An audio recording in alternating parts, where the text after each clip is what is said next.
नमस्कार। हमारे इस खास पेशकश में आप सभी का बहुत स्वागत है। मैं गरिमा श्रीवास्तव आपके साथ। मोहन सरकार बजट को आकार। जी हां, मध्य प्रदेश की 29 सीटों पर लोकसभा चुनाव के लिए मतदान शांतिपूर्वक संपन्न हो गया। अब 4 जून को परिणाम का इंतजार है। तब तक आदर्श आचार संहिता प्रभावी रहेगी, लेकिन प्रदेश के विकास को तत्पर सीएम डॉक्टर मोहन यादव की संवेदनशीलता इतनी कि उन्होंने अभी से ही 2024-25 के बजट अनुमान और तैयारी को लेकर दिशा निर्देश जारी कर दिए हैं। मध्य प्रदेश में लोकसभा चुनाव के चारों चरण का मतदान पूरा होते ही राज्य सरकार बजट की तैयारियों में जुट गई है। वित्त विभाग ने विभागों को बजट अनुमान और तैयारी को लेकर दिशा निर्देश भी जारी कर दिए। अब चुनाव 4 से 5 साल बाद है, ऐसे में सरकार बजट में सख्त फैसले भी ले सकती है। प्रदेश सरकार ने लोकसभा चुनाव के चलते फरवरी में पूर्ण बजट पेश नहीं किया था। सरकार लेखानुदान लेकर आई थी। इसमें 3 महीने का सरकार का योजनाओं और वेतन भत्तों के खर्च का बजट जारी किया गया था। इसमें किसी तरह के नए कर संबंधी नए प्रस्ताव और व्यय के नए मदद शामिल नहीं किए गए थे। जानकारों का यह भी कहना है कि सरकार अब लोकसभा चुनाव के बाद जुलाई में अपना पूर्ण बजट लेकर आ सकती है। अब राज्य में 4 से 5 साल बाद चुनाव होने हैं, ऐसे में सरकार कठोर निर्णय भी ले सकती है। यह समय सरकार के लिए सख्त निर्णय लेने के लिए आदर्श होता है। सरकार जुलाई माह के दूसरे सप्ताह में बजट पेश कर सकती है। राज्य सरकार फरवरी में पूर्ण बजट लेकर नहीं आई, सरकार लेखानुदान लेकर आई है। जानकारों ने यह भी बताया कि इसका कारण केंद्र की तरफ से योजनाओं और प्रोग्राम के लिए राज्य को मिलने वाले राज्यांश में देरी कारण रहा है। केंद्र सरकार ने भी लोकसभा चुनाव के चलते लेखानुदान लेकर आई थी और अब वो भी जुलाई में पूर्ण बजट पेश कर सकती है। लेखानुदान में सरकार पूर्ण बजट पेश होने तक राज्य सरकार के खर्चों और योजनाओं के संचालन के लिए राशि को स्वीकृति देती है। वित्त विभाग ने विभागों से कहा है कि नई योजनाओं के प्रस्ताव प्रशासकीय स्वीकृति के बाद ही भेजें। इसमें उद्देश्य और लाभ की जानकारी का विवरण भी भेजने को कहा गया है। वहीं जिन योजनाओं को बंद किया जा रहा है उसकी जानकारी भी देने को कहा गया। अनुसूचित जाति और अनुसूचित जनजाति की उपयोजना के लिए पर्याप्त राशि रखने को कहा गया है। सभी विभागों को मई अंत तक प्रस्ताव भेजने को कहा गया है। प्रदेश सरकार के मुखिया डॉक्टर मोहन यादव की संवेदनशीलता और प्रोएक्टिव एटीट्यूड से ये समझा जा सकता है कि प्रदेश में विकास को लगाने की उनकी सोच दूरगामी परिणाम देने वाली है। इधर इस बजट से कांग्रेस के उन आरोपों का भी जवाब मिलने की संभावना है जिसमें कांग्रेस नेता पूरे चुनाव के दौरान कहते रहे हैं कि सरकार लाडली लक्ष्मी योजना, समर्थन मूल्य से ज्यादा पर गेहूं और धान की खरीदी की योजना बंद कर देगी। तो तमाम तैयारियां पूर्ण बजट को लेकर के की जा रही हैं।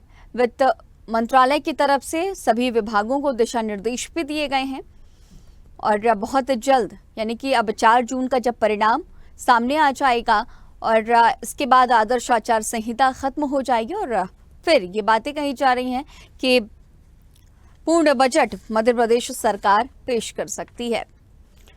चलिए अब इसी पर खास चर्चा की शुरुआत करते हैं। हमारे साथ पैनल जुड़ चुका है। हमारे साथ अजय सिंह यादव बीजेपी के नेता जुड़ गए हैं। अजय जी, आपका बहुत स्वागत है। इनके साथ ही रवि वर्मा कांग्रेस के भी प्रवक्ता हमारे साथ जुड़े हुए हैं। रवि जी, आपका भी बहुत स्वागत है। साथ ही मुक्ता पाठक हमारी सीनियर एडिटर भी हमारे साथ मौजूद है। मुक्ता जी, आपका भी बहुत स्वागत है। तो शुरुआत मुक्ता जी आपसे ही करेंगे कि देखिए लगातार जो तैयारियां हैं, अब 4 जून को जब परिणाम सामने आएंगे इसके बाद की भी तैयारियां मध्य प्रदेश सरकार ने की है। अभी तक पूर्ण बजट नहीं पेश किया गया था और अब जुलाई में पूर्ण बजट पेश करने की तैयारी, और इसके साथ ही जो विपक्षी दल है लगातार कर्ज का आरोप भी बीजेपी सरकार पर लगाते रहे हैं। गरिमा, आपने सही कहा। देखिए, कांग्रेस लगातार जो है जिस तरह से प्रदेश सरकार कर्ज ले रही है उस पर लगातार आरोप लगा रही है। लगातार ये कह रही है कि मध्य प्रदेश जो है वो फाइनेंशियली एक सिक राज्य है। हालांकि अगर हम इस पर बात करें तो मध्य प्रदेश सरकार, देखिए डॉक्टर मोहन यादव को मुख्यमंत्री बने हुए लगभग अब 5 महीने पूरे हो गए, लेकिन अगर हम पिछला एक महीना देखें तो पूरा जो है वो चुनाव में ही गया है। अब 4 जून को रिजल्ट आएंगे तो उसके बाद ही जो आचार संहिता के खत्म होते ही एक कामकाज जो होता है सुचारू रूप से शुरू होता है और वो राज्य सरकार अपने उस पे आती है, काम करना शुरू करती है। लेकिन इससे पहले ही अभी मध्य प्रदेश के चारों चरण के चुनाव हो चुके हैं और डॉक्टर मोहन यादव ने निर्देश दिए हैं, जिस तरह से आप ही ने अभी बताया कि पूरे जिस तरह से जो कैसे जो है अब जो बजट पेश होगा जुलाई में उसको लेकर किस तरह की तैयारी राज्य राज्य सरकार करे, क्या नई योजनाएं हैं, क्या घोषणाएं हैं, क्योंकि इस बीच में राज्य सरकार ने कई घोषणाएं भी की हैं, कई सारे हितग्राही योजनाएं भी की भी घोषणाएं हुई हैं। तो किस तरह से सबको बजट में समाया जाएगा? जो भी जैसे लाडली बहना योजना है, उसको लेके बहुत संशय की स्थिति रही थी। पहले कांग्रेस कह रही थी कि बंद कर दिया जाएगा, हालांकि वो बंद नहीं हुआ है। और अगर हम देखें तो पूर्व मुख्यमंत्री शिवराज सिंह चौहान ने अभी रिसेंटली अनाउंस किया था कि इसकी राशि को बढ़ा दी जाएगी, 3,000 की जाएगी। तो तमाम सारी चीजें हैं, उन सबको किस तरह से उनका समन्वय बनाया जाए और किस तरह से बजट की रूपरेखा होनी चाहिए, वो सारी तैयारी जो है वो चल रही है। हालांकि इस बीच में अगर आप देखेंगी तो कांग्रेस लगातार आरोप लगा रही है कि कर्ज ले लेके जो है राज्य सरकार अपना काम चला रही है। चलिए, मेरे साथ रवि जी मौजूद, हम उनसे पूछ लेते हैं वो क्या कहेंगे। क्या वो मानते हैं कि मुख्यमंत्री डॉक्टर मोहन यादव संवेदनशील हैं, वो आगे की तैयारी कर रहे हैं, प्रोएक्टिव हैं, 4 जून के बाद जब कामकाज शुरू होगा उसकी तैयारी कर रहे हैं? क्या कहेंगे रवि जी आप? देखिए, जिस तरीके से पुरानी शिवराज सरकार ने 3.25 लाख करोड़ के कर्जे में मध्य प्रदेश को छोड़ा, फिर मोहन यादव जी आए, उन्होंने 17,500 को कर्ज लिया। लेकिन सबसे बड़ी दिलचस्प बात इस विषय में देखी जा सकती है कि 5 माह के अंतराल में मोहन यादव जी वो उन कार्यों को आगे बढ़ाने में एकदम असक्षम रूप से साबित हुए। ना तो कर्मचारियों की पेमेंट टाइम पर हो रही है, जो इन्होंने लाडली बहना का गाना गाया था और लगातार कहा था इन्होंने कि 3,000 रुपये हमारी सरकार बनते ही दिया जाएगा, जो 3,000 रुपये की आज कहीं भी राशि बढ़ी नहीं गई है, जिसका असर इस चुनाव में भी देखा गया कि महिला जो वोटर्स थे वो मतदान कम हुआ। किसानों की जो बात थी कि 3,000 रुपये की खरीदी की जाएगी हमारी सरकार के बनते, जो आज कहीं नहीं हो रही है। स्कूलों के इंफ्रास्ट्रक्चर आज जो रिजल्ट आए, आज 50% बच्चे फेल हुए। अगर भारतीय जनता पार्टी इसे अपना विकास मानती तो ऐसे विकास से भगवान बचाए। तो जो मोहन यादव की कार्यप्रणाली है वो कहीं ना कहीं मध्य प्रदेश की जनता उसको एक्सेप्ट नहीं कर पा रही है, और वो कहीं ना कहीं दुविधाजनक स्थिति में है कि मुख्यमंत्री एक असक्षम रूप से साबित हो रहे हैं। जी गरिमा। ठीक है, हमारे साथ बीजेपी के भी नेता अजय जी जुड़े हुए हैं। अजय जी, देखिए, लगातार कर्ज का आरोप बीजेपी पर लगता रहा है, चाहे आपकी पूर्व की भी सरकारें रही हों, और अब जब से डॉक्टर मोहन यादव ने सत्ता की कुर्सी संभाली है, विपक्षी दलों के यही आरोप हैं। देखिए, भारतीय जनता पार्टी और कांग्रेस में मूल अंतर है। कांग्रेस के नेता कर्जा लेते थे भ्रष्टाचार करने के लिए, अपने घर भरने के लिए, और मध्य प्रदेश में भारतीय जनता पार्टी की सरकार जब भी कर्ज लेती है तो प्रदेश की उन्नति तरक्की के लिए, और कर्ज होना कभी भी विकास में बाधक नहीं होता है। योजनाओं के लिए कर्ज लेना पड़ता है और उनसे प्रदेश की उन्नति दुगनी चौगनी दौर पे चली है। मध्य प्रदेश में अगर पिछले 5 महीने के मोहन यादव जी की सरकार को देखें तो ये सेवा, समर्पण और सभी वर्गों को लाभ देने वाली एक ऐसी सरकार रही है जिसकी उपलब्धि हमारे सामने है। केवल 3 महीने मिले थे उन्हें आचार संहिता के पहले काम करने के लिए, इसीलिए लेखानुदान लेके आए थे, और जुलाई में पूर्ण बजट आने वाला है। अकेले 3 महीने के अंदर हर वर्ग को इस सरकार से लाभ मिला है। चाहे गौपालक हो तो गौवंश को जहां चारे के रूप में 20 रुपए का अनुदान था, मोहन यादव जी की सरकार ने 40 रुपए किया। मध्य प्रदेश में 1,30,00,000 लाडली बहनों को लाडली बहना योजना का लाभ मिला, जिसमें 4,500 करोड़ रुपए सरकार द्वारा दिए गए। चाहे किसान कल्याण की राशि हो तो मध्य प्रदेश में किसानों को लगातार मिल रही है। साथ ही समर्थन मूल्य में गेहूं पर 125 रुपए का बोनस मिला।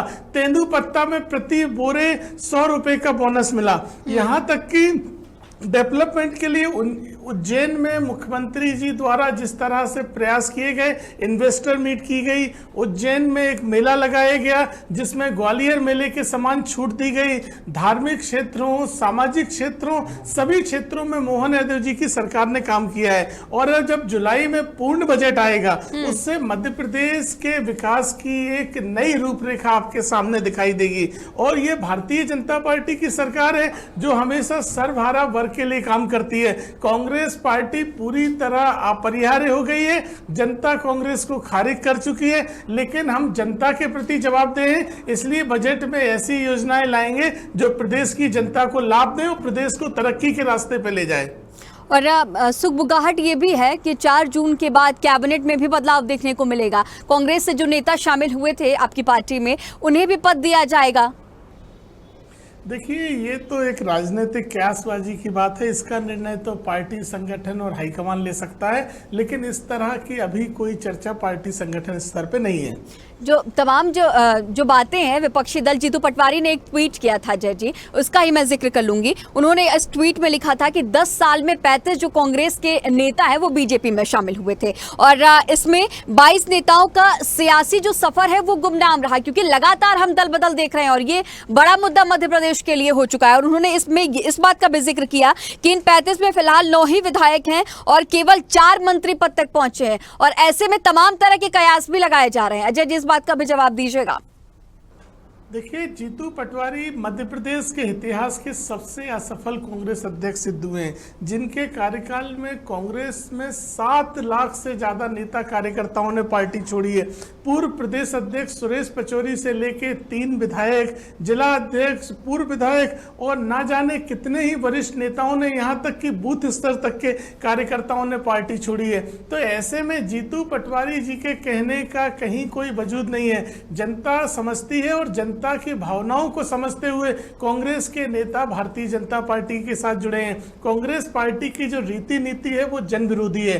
कांग्रेस पार्टी के साथ रह के कोई भी व्यक्ति ना देश का भला कर सकता है, ना समाज का भला कर सकता है। जब जनता के बीच में काम करने वाला नेता जनता के बीच में जाता है तो आम जनता से आवाज आती है कि जो पार्टी भगवान राम के मंदिर का विरोध करे, जो पार्टी पिछड़े वर्गों में अल्पसंख्यकों को आरक्षण देने की कोशिश करे, जो देश में विरासत की संपत्ति पे टैक्स लगाने की बात करे, जो आर्टिकल 370 बहाल करने की बात करे, जो दुनिया भर में देश का विरोध करे, प्रधानमंत्री मोदी जी की खिलाफत करते राहुल गांधी और उनके नेता देशद्रोही बन के बैठ गए, तो ऐसी पार्टी में नहीं रहना चाहिए। इसीलिए विभिन्न नेताओं द्वारा समय समय पे कांग्रेस पार्टी को छोड़ा गया, और जो भी नेता कांग्रेस छोड़ के भाजपा में आए सबको भारतीय जनता पार्टी में सम्मान भी दिया गया, काम करने का मौका भी दिया गया, और जिम्मेदारियां समय समय पे बदलती रहती हैं। ये कांग्रेस पार्टी नहीं है जहां केवल ठीक है जी, 4 जून के बाद भी और सम्मान दिया जाएगा, ऐसे कयास लग रहे हैं। सुखबुगाहट भी तेज है। ठीक है रवि जी, पार्टी जब जो तमाम आरोप आपकी पार्टी को लेकर के सबसे असफल प्रदेश अध्यक्ष जीतू पटवारी को कहा जा रहा है, जबकि जीतू पटवारी डबल डिजिट में इस बार लोकसभा सीटों के आने की बात कह रहे हैं।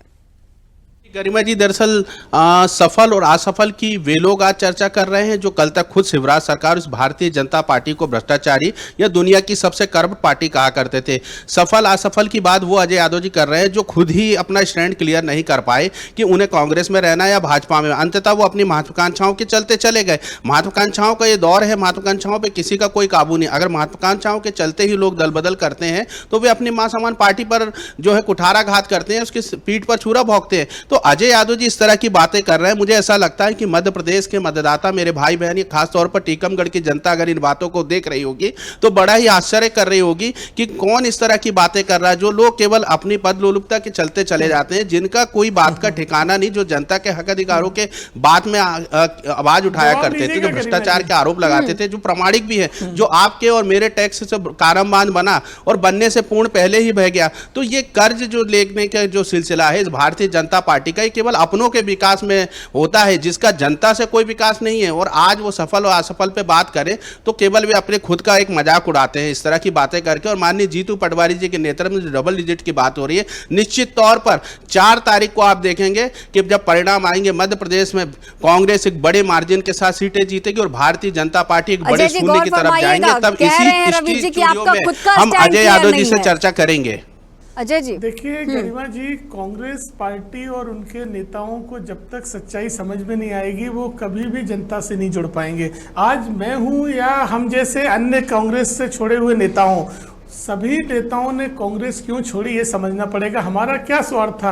मेरे जैसे व्यक्ति जिनने 50 साल, मेरे परिवार ने आज़ादी के पूर्व से कांग्रेस पार्टी की सेवा करी, मेरे दादाजी विधायक भी रहे, स्वतंत्रता संग्राम सेनानी रहे, मैंने स्वयं 20 साल पार्टी की सेवा करी। लेकिन कांग्रेस पार्टी में केवल गुटबाजी, पट्टाबाज, बड़े नेताओं के रिश्तेदार, इसके अलावा काम करने वाले नेताओं के लिए कोई जगह नहीं है। और ये पार्टी जिन नीतियों पर चल रही है वो नीतियां जनता के सामने साथ नहीं है। है। तो पूर्णकालिक रूप से जो भी व्यक्ति राजनीति करेगा उसको किसी ना किसी स्तर पर एक निर्णय लेना पड़ेगा। ये वो महात्मा गांधी और सरदार पटेल की कांग्रेस नहीं रह गई है जो आजादी के आंदोलन में थी। ये दिग्विजय सिंह और राहुल गांधी जैसे नेताओं की पार्टी बन के रह गई है, जहां केवल चाटुकार, गुटबाजी, और मुझे और मेरे कार्यकर्ताओं को गर्व है इस बात का कि हमने उस कांग्रेस पार्टी को छोड़ दिया जो देश विरोधी है, कार्यकर्ताओं की विरोधी है, समाज विरोधी है। ऐसी कांग्रेस पार्टी में रहना आज समाज और देश का विरोध करना है।